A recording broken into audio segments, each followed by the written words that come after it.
being recorded too. And one of my greatest privileges as a teacher was getting to teach Alex. It's my first class, my first time teaching high school ever. And Alex was a really good kid and a kid who made a lot of mistakes. And kind of knew in his heart, this isn't bringing me happiness. And I had him in class, and I started with that class. I could just tell they needed time to pray. And so I actually gave them time to pray as well, just like I'm doing at my school. And they got to journal on their own, and I gave them questions. And I didn't know what was happening, and at the end of the year, I kind of thought, well, maybe that was a waste of time. I never graded, I never read. I just wanted to give them time to talk to God. And after Alex died, they got to read his journal, and one of the things that was so impressive to me, I remember this, his senior year, he stopped me about second semester, and he said, "Sister, I'm not living the way I'm meant to live. I'm not doing things the way I'm meant to do them. How do I change?"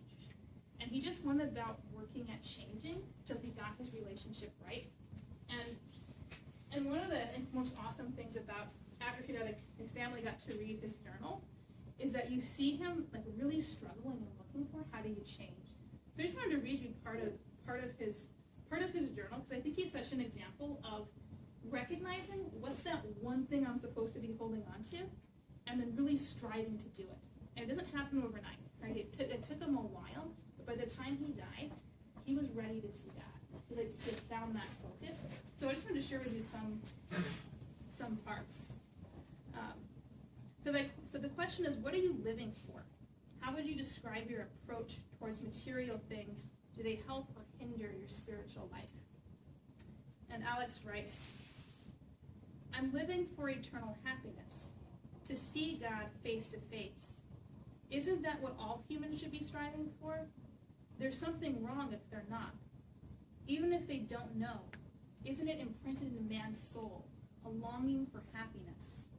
And if they're not, then it must mean they're so lost in sin due to material things, or anything in general, that they don't even know what happiness is, so they don't want it. They just get caught up in the secular world. They give up their free will, selling their souls to the world.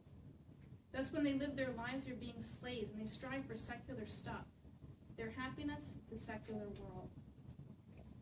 But if secular slaves are so stuck in the world and reject help from God, is it safe to say they're hopeless and helpless? No.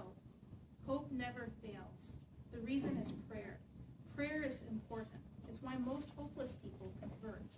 I get that when you have that relationship, that's what changes, when you start to know Him. So that's why we should always pray.